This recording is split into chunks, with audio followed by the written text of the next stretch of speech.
ನಾವಿಲ್ಲಿ ಕೇಳಲಿಕ್ಕೆ ಬಂದಿರೋದು ನ್ಯಾಯ. ನಮಗೆ ನ್ಯಾಯ ಬೇಕು ಅಷ್ಟೇ. ಆದ್ರೆ ನ್ಯಾಯ ಯಾರು ಕೊಡ್ಬೇಕು? ಸರ್ಕಾರ ಕೊಡ್ಬೇಕು. ಅದು ಅವರ ಧರ್ಮ. ಸರ್ಕಾರ ನ್ಯಾಯ ಕೊಡ್ಲಿಲ್ಲ ಅಂದ್ರೆ ಯಾರಿಗಾದ್ರು ವಿರೋಧ ಪಕ್ಷದವರು ಏನ್ ಮಾಡಬೇಕು? ನ್ಯಾಯ ಕೊಡಿಸ್ಬೇಕು. ಅದಕ್ಕೆ ನಾವಿಲ್ಲಿ ಬಂದಿರೋದು. ಆದ್ರೆ ನಾವು ನ್ಯಾಯ ಕೊಡ್ರಿ ಅಂದ್ರೆ ಎಳ್ನೀರ್ ಕೊಡ್ತೀವಿ, ನ್ಯಾಯ ಕೊಡ್ರಿ ಅಂದ್ರೆ ಎಲ್ಲ ಕಾಫಿ ಟೀ ಕೊಡ್ತೀವಿ, ಅರೆ ನ್ಯಾಯ ಕೊಡ್ರಿ ಇಲ್ಲ ಮಜ್ಜಿಗೆ ಕೊಡ್ತೀವಿ. ಅರೆ ಅಣ್ಣ ಪ್ರಿಯಾಂಕಾ, ನಿನ್ನಂತವರನ್ನ ಬಹಳ ಜನ ನೋಡಿದೆ ಈ ದೇಶ. ಅಲ್ಲಪ್ಪ, ನಿಮ್ ಮನೆಯಲ್ಲಿ ಏನ್ ಸಂಬಂಧ ಮಾಡಕ್ ಬರ್ತಾ ಇದ್ದೀವ ನಾವು?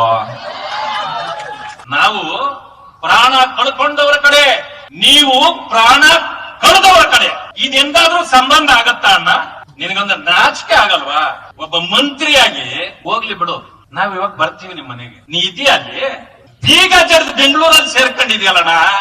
ಯಾರೋ 4 ಜನರನ್ನ ಅಲ್ಲಿ ನಿಲ್ಸಿ ನಾವ್ 20,000 ಜನ ಬರ್ತೀವಿ ಅಂದ್ರೆ ಅಲ್ಲಿ ಬರೀ 20 ಎಳ್ನೀರ್ ಇಟ್ಕೊಂಡ್ ಕೊಡ್ತಾವ್ರೆ. ಟಿವಿನಲ್ಲಿ ನೋಡ್ದೆ ನಾನು.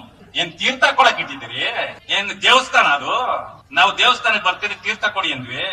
ಏನಕ್ಕಪ್ಪ ಅಷ್ಟು ಪೊಲೀಸ್ ರಕ್ಷಣೆ ಹಾಕೊಂಡ್ ಕೂತಿದ್ದೀರಿ? ನಾವು ಸುಪಾರಿ ಕೊಡೋರು ಅಲ್ಲ, ಬಂದ್ ಮೇಲ್ ಬೀಳೋರು ಅಲ್ಲ. ನ್ಯಾಯ ಕೊಡ್ರಿ ಅಂತ ಇಲ್ಲಿ ಕೇಳ್ತಾ ಇದ್ದೀವಿ. ನೋಡಿ, 7 ಪುಟ ಡೆತ್ ನೋಟ್ ಇದೆ. ಎಲ್ಲ ನಮ್ಮ ಮುಖಂಡರು ಒಂದೊಂದು ವಿಷಯ ಹೇಳ್ಬಿಟ್ಟಿದ್ದಾರೆ. ನಾನು ಮತ್ತೆ ಹೇಳಕ್ ಹೋಗಲ್ಲ ಅದನ್ನ. ಆದ್ರೆ ಒಂದು ತಿಳ್ಕೊಳ್ಳಿ, ಇದರಲ್ಲಿ ಪ್ರಸ್ತಾಪ ಆದಾಗ ನಿಮ್ ಹೆಸರು ಇದೆಯಾ ಇಲ್ವಾ? ಪಾಪ ಮುಖ್ಯಮಂತ್ರಿ ಹೇಳಿದ್ರು ಅದ್ರಲ್ಲಿ ಇಲ್ಲ ಅಂದ್ರು, ಡಿ ಕೆ ಶಿವಕುಮಾರ್ ಅವರು ಹೇಳಿದ್ರು ಅದ್ರಲ್ಲಿ ಇಲ್ಲ ಅಂದ್ರು. ನಾವೇನ್ ಮಾಡಿದ್ವಿ?